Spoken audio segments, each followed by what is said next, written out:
Passons au sujet. Alors le sujet, c'est quoi? Comme vous le savez les amis, en ce moment, on a, des gens qui rendent des comptes et ça fait très mal. Pourquoi ça fait très mal? Eh bien parce que le gars qui leur demande de régler leur compte, hein, ou plutôt de s'expliquer sur leur Et utilisation mise des fonds publics, c'est-à-dire de votre argent, d'accord? Je parle évidemment de France Télévisions. Eh bien ce monsieur qui s'appelle Charles Aloncle, il est en train de donner beaucoup de fil à retordre à tous ces gens. Au point que, je repasse en vidéo, je vais vous montrer ça. Charles Aloncle, donc c'est le rapporteur dans cette commission, il annonce qu'il va saisir le procureur de la République, c'est très grave, hein, pour des faits de détournement de fonds publics, de soupçons d'emploi fictif et de prise illégale d'intérêt ou de pacte de corruption à France Télévisions. fait caractérisant un possible détournement de fonds publics à des fins électorales ou des faits qui peuvent qualifier un emploi fictif d'un salarié de France Télévisions, je vous demande instamment, comme la loi vous y oblige, à saisir la procureure de la République au titre de l'article 40. Voilà, je pense que c'est important. Donc Charles Aloncle est à gauche et il va donc confirmer qu'il saisit le Merci, procureur Monsieur de le la Président, et République. vous avez raison de rappeler que l'objet de cette commission d'enquête est de faire toute la lumière sur 3 points: les entorses à la neutralité, les dysfonctionnements financiers et les conflits d'intérêts. Vous évoquez notamment les suspicions sur un cas d'emploi fictif à la tête de France Télévisions. J'ai demandé dans mon pouvoir de contrôle sur place et sur pièce un certain nombre de documents et de preuves de la réalité et de la matérialité des missions de la personne que vous évoquez. On peut couper là, donc vous avez vu, qu'est-ce qui se passe? Walid, je te propose que tu me laisses 2 minutes de plus, comme ça je peux exposer avec quelques vidéos le sujet et comme ça on en parlera en connaissance de cause avec plus de est-ce que c'est bon pour toi? OK. Ouais. Alors là, c'est le même Charles Aloncle qui explique en fait ce qu'il fait. C'était à la radio, hein. Je crois qu'ils sont diffusés sur YouTube, mais c'est une radio, où il dénonce donc une omerta de l'audiovisuel public autour de la commission d'enquête sur l'audiovisuel. France TV ne prend même pas la peine de couvrir sa commission d'enquête, alors que chaque vidéo fait des millions de vues. Pour avoir vu le comportement, que ce soit de la présidente de France Télévisions, Delphine Ernotte, dont on a parlé la semaine dernière sur cette chaîne, je vous invite à regarder la vidéo. Que ce soit donc elle, que ce soit d'autres dirigeants de France Télévisions ou que ce soit des animateurs, je vous dis clairement, ils ont l'air vraiment de ne rien en avoir à faire. Notamment sur les réseaux sociaux. Chaque vidéo publiée fait des centaines de milliers de vues, même parfois des millions. Et c'est bien normal parce qu'on parle de leur argent, on parle de 4 milliards d'euros que tous les Français payent par la TVA, qui représente la moitié du budget du ministère de la Culture. Et à nouveau, les sujets qui sont mis en lumière sont d'une extrême gravité. Donc quand je vois toute la presse publique eh bien, se pincer le nez, ne pas aborder quasiment la moindre audition, quand je vois aussi certains médias aux ordres de Monsieur Niel, par exemple, de Monsieur Pigasse, parce que ça leur déplaît que j'aille fouiller les contrats, les clauses exorbitantes, les pourcentages de marge hallucinants, les pots de vin donnés à des dirigeants de France Télévisions par ces mêmes boîtes de prod qui profitent depuis des années allègrement de ces contrats-là. Quand je vois qu'en fait, ils mettent leurs médias non pas au service de la transparence et de l'information, mais au service d'un dénigrement systématique des questions et du travail que je mène, qui est reconnu de gauche comme à droite par tous les parlementaires, par l'ensemble des commentateurs. Certains d'ailleurs médias d'extrême gauche indépendants qui ne dépendent pas de M. Niel ou de M. Pigasse, je pense à Off Investigation, qui n'a jamais été tendre avec la droite, reconnaît la qualité de la méthode, reconnaît à quel point le sérieux du travail, à quel point tout est fouillé, tout est sourcé. Mais voilà, moi je regrette que une très grande partie de l'audiovisuel public et des actionnaires qui aujourd'hui sont inquiétés par cette commission d'enquête parce qu'on est en train de révéler que sur l'argent public, ils se sont fait des centaines de millions d'euros d'argent public depuis plusieurs années de façon parfaitement peu compréhensible. Je regrette qu'ils fassent pression par des papiers comminatoires et des papiers en plus absolument pas honnêtes. Vous pensez que vous pourrez aller jusqu'au bout? Enfin voilà, c'est juste hallucinant. Il est en train de dire qu'il fait un travail donc pour montrer à quel point France Télévisions fait n'importe quoi avec l'argent public. Encore une fois, votre argent, l'argent qui touche des subventions. L'argent des subventions, c'est à peu près 4 milliards d'euros. On nous parle constamment de réduction, de notre dette, qu'il faut payer plus d'impôts, qu'il n'y a pas d'argent dans les caisses. Et là, on a des gens qui dépensent absolument n'importe comment. Comme je vous ai dit la semaine dernière, on a traité du sujet, sachant que ça fait des semaines que ça dure cette histoire, où on avait montré Delphine Ernotte qui allait, je crois que c'était à Cannes, Walid, qui allait dans des hôtels, qui prenait des cocktails, qui était dans des hôtels très cossus, avec des chambres à plus de 1 000 € la nuit. Bref, ils vivent quand même la belle vie. Et la dernière vidéo, et après, je te promets qu'on va discuter de tout ça, c'est notre grand ami, Patrick Cohen, le zizou de C'est à vous, qui a menti en affirmant n'avoir jamais utilisé le terme néo-nazi pour qualifier les participants au rassemblement de Romans-sur-Isère. Donc souvenez-vous, c'est là où a été tué Thomas. Et c'est là où les proches de Thomas étaient venus, après le drame évidemment, exprimer leur peine. Et donc, confronté à ses propres propos, il a préféré accuser Charles Aloncle de récupération politique plutôt que d'en assumer la responsabilité. Écoutez bien cette vidéo. Admirez l'hypocrisie de nos journalistes et on parle de cette affaire direct après. Je vous la mets ici. C'est parti. Paul est devenu un objet politique, un peu comme vous venez de le faire dans votre propos, monsieur le rapporteur, si je puis me permettre, avec l'idée propagée d'un raid raciste. Marine Le Pen avait parlé d'une razzia planifiée, organisée dans le but de tuer ou de commettre des violences. C'est la preuve qu'une guerre ethnique sous-jacente est déjà à l'œuvre, avait dit Marion Maréchal, la preuve de l'impossibilité de vivre ensemble avec des gens d'origine différente. Ça, c'est Pascal Praud. J'ai fait un papier à l'époque dont vous avez cité quelques extraits, d'ailleurs tronqués. Je n'ai jamais qualifié les amis de Thomas de néo-nazis. Je parlais des militants d'ultra-droite, une centaine descendus en représailles à Romans-sur-Isère, qui étaient cagoulés, armés de barres de fer. Voilà. C'était des proches de Thomas ? C'est pas possible. Enfin, écoutez. Non, dans mon papier, non, j'ai parlé d'une centaine de militants d'ultra-droite. La presque centaine de militants d'ultra-droite qu'on vient de voir à l'image, souvent des néo-nazis descendus en représailles à Romans-sur-Isère. Crépol est devenu... Donc, voilà, en fin de vidéo, vous avez vu le moment où Patrick Cohen avait bien dit ce que Charles Aloncle lui reproche. Walid, il y a eu beaucoup d'informations et crois-moi, j'ai fait un effort pour ne pas tout publier, d'accord ? Parce qu'il y aurait, franchement, je crois qu'on pourrait faire un live de 2 heures par jour pendant 2 semaines. Que penses-tu de toute cette affaire ? Moi, je pense que le live de 2 heures, tu l'aurais fait tout seul, hein, parce que moi, j'ai pas grand-chose à dire sur cette affaire. C'est une affaire qui me frustre énormément et donc, j'aurais pas de choses, comment dire, enfin, je pense que je pourrais pas éviter de dire des conneries ou d'insulter des gens ou je pense que je pourrais pas éviter de m'énerver lorsqu'on parle de ce sujet parce que qu'est-ce que nous dit ce sujet ? Il nous dit que les Français sont en train de se faire enfler, que tout le monde se fait voler, tout le monde se gave sur les subventions d'État, des subventions d'État qui ne sont pas données par hasard à un média, tu vois. C'est-à-dire que c'est pas des subventions d'État données à une entreprise dans le BTP ou des subventions d'État données à un épicier en bas de ta rue. C'est des subventions d'État données à des médias, des journalistes qui font l'opinion publique. Cette opinion publique qui va lui-même voter pour les politiciens. Donc, tu vois, c'est un cercle vertueux où tout le monde se gave et où les dindons de la farce sont ceux qui payent des impôts et sont ceux qui vont voter comme des moutons pour ces mêmes politiciens qui ont une très belle image dans les médias. Cette belle image qui a été achetée avec l'argent des Français par les subventions dont tu as parlé. Donc, j'ai pas grand-chose à dire. La seule chose que j'ai envie de dire, c'est que Charles Aloncle, dont tu as parlé, a, à mon avis, mis un terme à sa carrière politique. C'est quoi ? C'est un député ? Oui, député UDR. Il a mis un terme à sa carrière politique parce que ce mec-là qui a évoqué toute cette corruption va porter plainte auprès du procureur de la République. Si la plainte n'aboutit pas, le peuple français pourra se dire juste une chose, c'est que Charles Aloncle, qui avait une mission dans sa vie, mettre fin à la corruption chez France Télévisions, n'a pas suivi le dossier, avait toutes les informations qu'il fallait, a été rapporteur d'une commission d'enquête.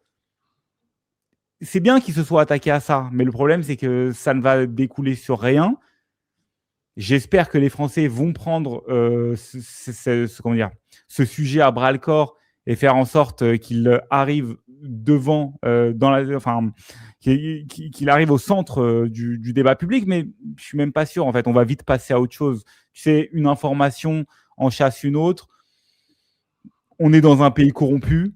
Que veux-tu que je te dise? On est dans un pays qui est en train de couler. Tout à l'heure, on va parler de Rachida Dati. C'est une politicienne qui est ultra corrompue. Enfin, je sais pas. Moi, je suis plutôt plus dégoûté qu'autre chose. Je sais pas quoi te dire. Tu viens de déprimer ce soir, hein? Bah ouais, c'est-à-dire qu'en fait là, on est en train de te dire, mec, on est en train de te prendre ton argent, on est en train de te manipuler, on est en train de mettre en avant, on est en train de gonfler des politiciens pour que tu crois que c'est des bonnes personnes, c'est des personnes vertueuses. Tu vas voter pour elles pour qu'elles t'enculent encore plus. Tu vois, j'ai dit mon premier gros mot, mais donc je vais m'arrêter là en fait. Je ne sais pas quoi te dire. Moi, ce que je trouve fou, c'est l'attitude de beaucoup de politiques, alors du camp d'en face, hein. Comme d'habitude, c'est gauchias, j'ai failli dire un autre gros mot, c'est gauchias évidemment, qui protestent à ce qui se passe, comme cette dame. Alors je vais te montrer parce qu'elle, il faut qu'on lui rende, C'est quoi? C'est une députée? Ah là là là là, c'est une écologiste, Ouais, députée Génération et Mouvement écolo, ouais. du Val-de-Marne, groupe écosocial. Ah, Ouais. ouais. Et donc, cette dame, figure-toi que comme elle est dans le camp d'en face, alors elle a quand même une définition ou une conception de la démocratie et de la justice qui est assez Ah mais intéressante. oui, mais Beaucoup c'est de une gauche. députée socialiste. Oui, et écolo, ouais, écolo, ouais. Tu vois, qui a réagi justement à l'affaire Legrand-Cohen, donc ça Mais ça fait l'affaire partie. Legrand-Cohen, c'était quoi? Et ben, c'est quand, alors Ouais, Legrand, vas-y. c'est un journaliste qui était dans un café avec Cohen, si tu te souviens bien, Donc 2 et journalistes. voilà, 2 journalistes qui avaient, parlé, si tu veux, de descendre Rachida Dati. Mais au profit de qui? Je me souviens plus. Si Au si profit tu d'un candidat socialiste. Donc là, tu Oui, as ben, une députée oui. socialiste qui est en train de protéger 2 journalistes qui voulaient Voilà. mettre en avant un candidat socialiste. Donc c'est ça que Oui, je te oui. dis, c'est que c'est visible sous nos yeux, Oui, mais les Français exactement, oui. qui sont des putains de veaux, comme le Bien disait vu. le général de Gaulle, vont continuer à voter pour ces gens-là, vont les Évidemment, élire. évidemment. Quoi? C'est tellement, évidemment, c'est tellement, obvious, les amis. Alors elle, si tu veux, elle s'insurge et regarde ce qu'elle dit, hein: «Le procès en direct d'un journaliste du service public». Oh, le procès, c'est bon, on respire, cool. «Ce n'est pas le rôle de l'Assemblée nationale. Je demande», tiens-toi bien, je demande la réunion du bureau de la commission en urgence. Un peu de respect pour notre institution. Charles Haloncle joue à l'inquisiteur et se fout de la séparation des pouvoirs. Ouais. Séparation des pouvoirs. Qu'est-ce qu'elle disait, la coquine, il y a quelques mois? Ah, tu as fait un vrai travail d'inspecteur là. Et attends, je me suis limité. Les amis, je me suis limité déjà parce que beaucoup d'entre vous connaissez cette affaire, mais ça part dans tous les sens. Walid, est-ce que tu as déjà mis un coup de pied dans une fourmilière? Bah, là apparemment, toi Ouais, tu parce l'as que fait? ouais, moi je l'ai fait et ça m'arrivait en vrai et quand tu fais ça, ça part dans tous les sens. Tu vois? Tu sais pas où, Ouais. et là, c'est la même chose. J'ai Mais l'impression que souvent ça remonte aux Illuminati à la fin, hein. ouais, c'est clair, ouais. Mais j'ai l'impression que Charles Haloncle, il a vraiment mis un coup de pied dans une fourmilière parce que ça part dans tous les sens. Donc qu'est-ce que disait, cette dame? Voilà, c'est ici. «Nous sommes des députés, pas des procureurs», dixit Sophie Taillé-Polian. En 2024, via une pétition, qu'est-ce qu'elle faisait cette dame? Elle appelait à faire taire CNews et C8. Le Je peux pas te dire. pluralisme quand il est docile, la censure quand il résiste. Donc tout ça, c'est le dossier ici, Tu veux tu pas vois? qu'on passe à un autre sujet? J'ai envie d'exploser mon Écoute, ordi je là. te propose 5 minutes. Il y a encore J'ai quelques trucs à faire je sais et il pas y a si je notre vais tenir. mascotte qui va parler. Tu sais qu'on a une mascotte sur cette chaîne, il va prendre la parole bientôt et tu verras que ça va te il servira de conclusion à la mollesse de notre politique française qui est absolument déplorable. Parce que le monsieur, la mascotte dont je vais te parler dans 2 minutes, va peut-être se faire élire président de la République. C'est très possible, hein. Charles Haloncle, notre héros, il fait trembler le système. La députée, donc c'est la même, hein, Sophie, demande une réunion en urgence de l'Assemblée nationale pour mettre fin au plus vite à l'enquête parlementaire sur l'audiovisuel l'audiovisuel public. Pourquoi? Parce que son copain Patrick a été attaqué. J'aimerais qu'on l'écoute et après je te montrerai la Attends, mascotte. avant Et on qu'on passe l'écoute, Ah, on pardon. a Oui. Théomage 978 qui vient de commenter et qui dit: ce n'est pas la question. Dans la commission, il lui parle d'un article et tu prétends prouver qu'il a dit ça à partir d'une vidéo dont vous faites un travail à charge comme cette commission. Donc, tu vois, c'est ça le truc. C'est qu'on a des personnes qui vont dans le détail. C'est-à-dire qu'ils nous parlent d'un article. Là, en commentaire, Théomage nous parle d'un article, nous parle de prétendre prouver quelque chose à partir d'une vidéo, etc. Mais ça fait 50 ans, 60 ans qu'on sait que les politiques sont corrompus. On a un président de la République, Nicolas Sarkozy, qui vient d'avoir été condamné à 5 ans de prison et qui est sorti au bout de 20 jours. On a des affaires qui expliquent que des politiciens ont été achetés par le Qatar pour les aider à faire des investissements en France. Des affaires de corruption liées à des politiciens français, il n'y a que ça depuis 30 ans, tous les jours, tous les ans. Donc en fait, on n'a pas besoin de savoir de quoi parle l'article ou de savoir de quoi parle cette commission. Rien que le fait que Charles Aloncle explique qu'il y a eu des financements de personnes, de milliardaires, de personnalités publiques, qu'on a des vidéos de ces mêmes journalistes pris dans un café qui veulent justement mettre à mal Rachida Dati pour promouvoir un autre candidat. Des exemples comme ça, on en a des millions. On ne sait même pas par quel exemple commencer. Donc, on n'a pas besoin d'articles. On a juste besoin d'un gars qui est député, qui nous dit, les gars, ça sent la corruption, même sans preuve, on le croit. On rentre dedans et on y va. Enfin, tu vois ce que je veux dire ou pas? Là, on pourrait faire une émission de 12 heures sur tous les faits de corruption, d'aide, de liens entre les gens. Regarde, je vais donner un exemple. Et pour comprendre. Tu as la présidente d'une chaîne de Guillaume Meurice, l'humoriste là, qui a dit que Netanyahou c'était un nazi sans prépuce. Il était sur quelle chaîne? Radio Nova? Non. Non, il est sur Radio Nova maintenant. Il était sur France Inter ou sur France Culture, l'une des deux. France Culture ou France Inter. Bah, tu as la présidente de l'une des deux radios qui a dit non, moi, c'est pas parce qu'il a parlé d'Israël que je l'ai. C'est pas parce qu'il a parlé d'Israël que j'ai dégagé Guillaume Meurice. C'est parce qu'en fait, c'était quelqu'un qui souvent insultait la chaîne, entre guillemets. Tu vois ce que je veux dire ou pas? Tu sais qui c'est la présidente de France Culture, là, ou France, je sais pas quoi? Vas-y, redis-moi. C'est la femme du petit-fils de Simone Veil. Simone Veil qui est juif. Donc, tu vois, en fait, là, tu vois, je sors un truc comme ça et je te dis, ouais, mais en fait, c'est sûr et certain que cette femme est pro-israélienne. Tu vas me dire, eh ben, Théomage pourrait nous dire, non, mais où sont les preuves? On ne sait pas qu'elle est israélienne. Hein. Toi, si tu es chrétien et que si tu as une femme qui est chrétienne et que cette femme, elle te parle tous les jours, elle te dit, ouais, c'est pas normal que comment ça s'appelle? Que ton animateur de radio insulte les crèches de Noël ou insulte les chrétiens tous les jours, bien sûr que ça va te toucher mentalement et bien sûr que tu vas prendre des décisions. Donc là, la présidente de France Culture ou de je ne sais quelle radio, on n'a pas besoin de savoir qu'elle est en lien avec son mari pour qu'on sache qu'en fait, elle a fait ça pour Israël et elle n'a jamais fait ça pour sa radio. Ces gens-là sont bien plus attachés à leur lien filial ou à leur lien financier que dans la radio dans laquelle ils travaillent. C'est des…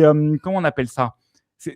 C'est des chefs d'entreprise qui passent d'une entreprise d'État à une autre durant toute la carrière. Et de leur carrière, ils n'ont aucun lien avec les entreprises dans lesquelles ils sont. Tu sais, le président d'EDF va être mis chez la SNCF, puis le président de la SNCF va être ministre d'un gouvernement, etc. Et ça tourne. C'est des… comment on appelle ça? C'est des chaises musicales. Ouais, c'est des chaises musicales, en fait. Et donc, en fait, on n'a pas besoin de preuves. On a toutes les infos pour savoir que ce système est corrompu. Ouais. On écoute la dame et après je te passe la mascotte. En urgence, car nous sommes complètement à côté du cadre juridique d'une commission d'enquête. Eh bien, moi, j'ai envie de nous demander à nous tous, qui sommes-nous? Nous sommes des députés. Alors, c'est vrai, on n'est jamais content.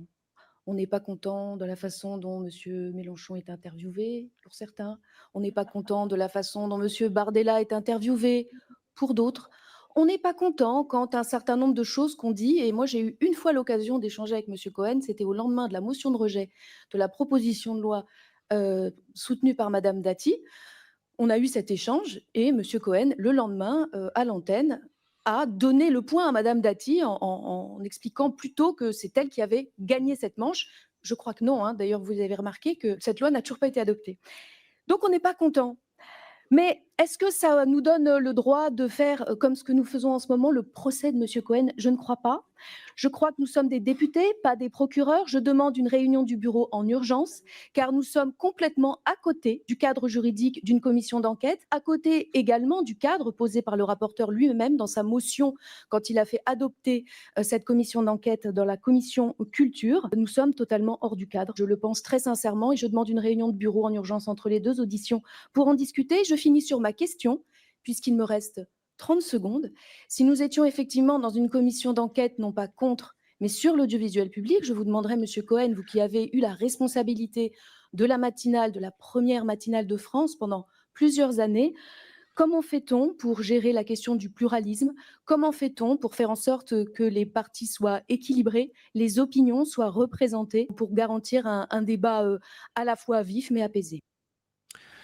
Donc voilà, évidemment, aucune remise en cause. C'est-à-dire que le rapporteur, qu'il ait fait les choses très bien ou avec des erreurs, c'est possible, mais il y a quand même des questions qui sont posées, d'accord? Il dit, regardez, il y a eu ces fonds qui ont été utilisés apparemment, comment dire, abusivement. Ensuite, il y a eu ça qui a été fait, il y a eu ça qui a été dit, etc. Est-ce que vous pouvez m'expliquer? Et là, tout le monde fait l'autruche, tu vois?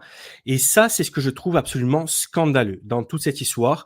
Donc, Mais comme je c'est sais pire que que ça parce que ouais, vas-y. Charles Lalonde, il a 32 ans et en aucun cas, il y aurait eu une personne qui plus âgée qui aurait fait cette commission. En fait, Charles Lalonde, je ne sais pas s'il a des enfants, je ne sais pas s'il a pris son crédit bancaire, je ne sais pas s'il a des obligations financières. Là, la personne que tu viens de passer, là, Sophie Théon, c'est une vendue. C'est-à-dire que Sophie Théon, c'est une personne qui veut des postes, qui sait que Cohen est pote avec Delphine Ernotte, qui elle-même est pote avec un président, qui est pote avec un ministre. Et elle sait très bien que ces gens-là sont tous liés. Et par conséquent, lorsqu'elle défend Cohen en disant qu'il faut une réunion d'urgence parce que là, c'est n'importe quoi, cette commission devient une commission des procureurs, c'est parce qu'en fait, elle trouve que la soupe est bonne et elle veut continuer à manger dans cette soupe. Tu vois ce que je veux dire? Et donc, personne n'aurait pu faire cette commission d'enquête mieux qu'un gamin de 32 ans. Je ne sais pas si tu vois ce que je veux dire. Mmh. Et donc, en fait, c'est pire que ça, le sujet. Le sujet, c'est que là, ils sont juste en train de dire, mec, on t'a laissé jouer, mais là, tu dépasses les bornes et tu va falloir que tu rentres à la niche. Tu vois ce que je veux dire? Regarde ce qu'elle disait. Alors oui, il faut taxer pour financer la nationalisation, la réindustrialisation de notre pays. Voilà ce qu'il faut faire. Et pour cela, il faut aller chercher l'argent là où il se trouve. Il y a un autre endroit où il se trouve. Attends, mes chers pause. collègues. C'est où? C'est dans l'épargne des Français. Voilà. Ah, ok. Tu as vu? Tu as vu? Ah ouais. Voilà, c'est comme ça que ça se passe, Walid. Tu as vu? Ah, mais c'est vraiment Ça un s'appelle l'argent enfoiré. magique. En Tu fait, vois? Il faut pas toucher l'argent magique, Walid. C'est ça que le message. C'est-à-dire que là, tout va bien à France Télé. Ils ont de l'argent qui tombe du ciel, de votre poche, les amis. Ils font leur propagande, hein, on sait pour qui ils sont. Et dès que quelqu'un leur dit, attendez, là, il y a un petit problème avec comment l'argent est dépensé. Wow, il faut tout arrêter, on annule tout, on arrête. Moi, je défends mon pote Patrick, etc. Et ce sont ces gens qui t'expliquent qu'il faut toujours payer plus et plus. Et quand il n'y a plus d'argent, il faut aller piocher dans votre épargne. Et c'est juste insupportable. Franchement, tu nous as fait une masterclass là. Bravo. C'était magistral. Franchement, là, tu m'as. Et on n'a pas vu la mascotte. Hein. N'oublie pas la mascotte. Là, j'ai été ébloui. Tu m'as emmené dans tous les sens. Franchement, incroyable ta démonstration. Vraiment, bravo.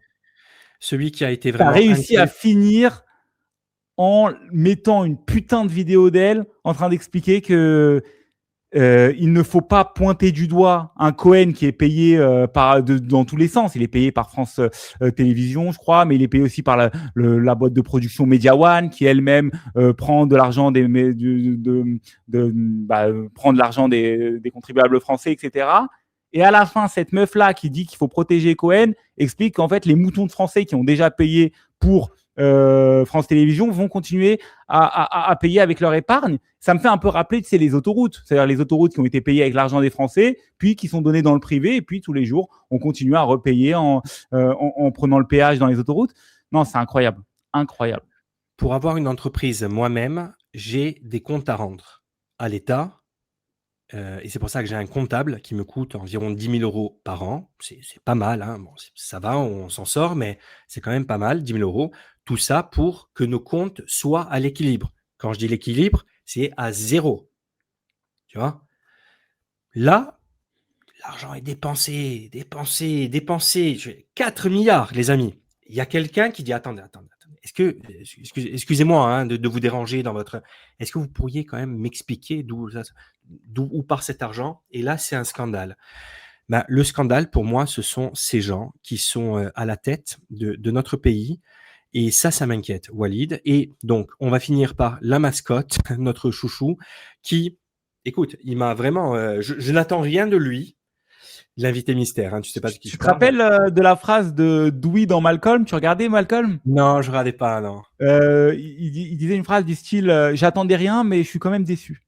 Eh ben c'est exactement pareil, hein, tu vois. Mais je crois qu'on est déçu par les gens en qui on a quand même un peu d'espoir. Hein. Lui, quelqu'un que t'appelles la mascotte, je sais pas si t'as de l'espoir. Hein. Je sais pas de qui tu parles là, mais parce que la mascotte, parce que ça va faire quand même la 4e ou 5e fois que je la passe sur cette chaîne. Ce qui est complètement immérité, mais voilà, c'est comme ça. Il nous fait rire à chaque fois. Donc, c'est un monsieur qui va parler, qui sera peut-être président de la République. Et ce monsieur, il va enfoncer encore plus Charles à l'oncle, alors qu'ils sont quasiment du même bord politique. Alors là, je me suis dit, c'est vraiment what the fuck. Où est la gauche, où est la droite? Tu sais, on en a parlé hier. Là, pour le coup, je me suis dit, bon, là, je ne comprends absolument plus rien. Il est là. Ce qui est en train de se passer en ce moment à l'Assemblée nationale. La commission sur l'audiovisuel public. L'attitude du rapporteur, M. Dallon, qui est Ciotti, donc RN, Charles Aloncle, mais qui se comporte comme un procureur à un procès. Et vous imaginez, M. Aloncle là, il est dans l'opposition. Vous imaginez au pouvoir, il n'y a pas un pays européen dans lequel il n'y a pas un audiovisuel public. Vous marchez bien sur deux jambes, notre pays a besoin de groupes privés et d'audiovisuel public. L'audiovisuel public ne peut pas rester en l'état, doit aussi se moderniser, faire des efforts. Il y a aussi des réformes qui doivent être conduites, c'est une évidence. Mais vous ne pouvez pas aujourd'hui chercher à museler l'audiovisuel public, à l'affaiblir et un jour à le faire disparaître. Vous savez quoi? La liberté de l'information, elle repose sur d'autres groupes privés, c'est une évidence, plusieurs groupes privés, pas un seul, mais aussi sur une partie publique. On a besoin de cet équilibre, c'est un équilibre démocratique. Et ce qui est en train de se passer aujourd'hui, c'est qu'on est quasiment comme des somnambules. On voit notamment le consentement à l'impôt est en train de s'affaiblir à cause de cette surenchère fiscale. On voit aujourd'hui qu'il y a beaucoup de Français qui ne respectent plus les lois, qui ne payent pas leurs amendes. Et ça ne choque quasiment personne. Le respect de l'état de droit. Une décision du Conseil constitutionnel ne plaît pas, il faut supprimer le Conseil constitutionnel. Le lendemain, c'est le Conseil d'État qui rend une décision qui ne convient pas, il faut le supprimer. Et aujourd'hui, on ne se rend pas compte clairement de ce qu'on est en train de faire. On marche comme des somnambules vers un système qui devient illibéral. Encore une fois, je résisterai à cela, je le dénoncerai. Mais qu'est-ce que je le déteste, Walid. Qu'est-ce que je le déteste. Il est tellement flasque, il est tellement dégueulasse. Je supporte plus. Et les amis, cet homme est peut-être notre prochain président. Gardez ça en tête. Est-ce que tu peux faire une conclusion à tout ça pendant que je mets en place le nouveau sujet? C'est quoi le nouveau sujet? On va parler des héros australiens. Oui, alors je vais introduire le nouveau sujet, ou plutôt, en fait, en gros, ce qu'il faut comprendre, c'est que nous, durant nos émissions, on essaye justement d'avoir une certaine continuité de l'information. Et donc, pourquoi est-ce que Sébastien parle de la mascotte? Parce que Xavier Bertrand, c'est un politique dont on a déjà parlé dans nos anciennes émissions. On a expliqué qu'il est en ce moment en campagne. Il essaye justement de mettre en place une communication qui se veut ressembler à celle de Donald Trump, le président des États-Unis. Je ne sais pas si vous vous rappelez, lorsque Donald Trump a travaillé une demi-heure dans un McDonald's et où il a servi des clients, je crois, dans le McDonald's même, ou peut-être des faux clients, je ne sais pas. Et bien, Xavier Bertrand a fait la même chose. Il est allé dans une sorte de McDonald's faire des sandwichs.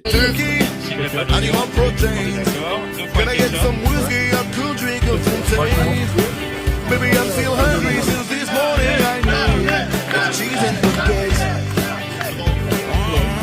Et là, aujourd'hui, on le voit dans les médias tacler Charles Aloncle. En fait, il essaye de tacler un peu partout. Et d'ailleurs, lorsque tu montres Xavier Bertrand qui parle des médias publics et des médias privés, c'est pour s'opposer justement à Éric Zemmour de Reconquête ou à Marine Le Pen du Rassemblement national qui souhaitent faire en sorte que les médias publics deviennent privés. Je ne sais pas si tu as vu la vidéo, on en a parlé d'ailleurs, de la vidéo de Sarah Knafo qui était devant les 2 journalistes de France Télévisions et qui leur a dit qu'elles allaient retrouver du travail dans le privé lorsque Reconquête allait rendre privé les télévisions publiques. Donc voilà.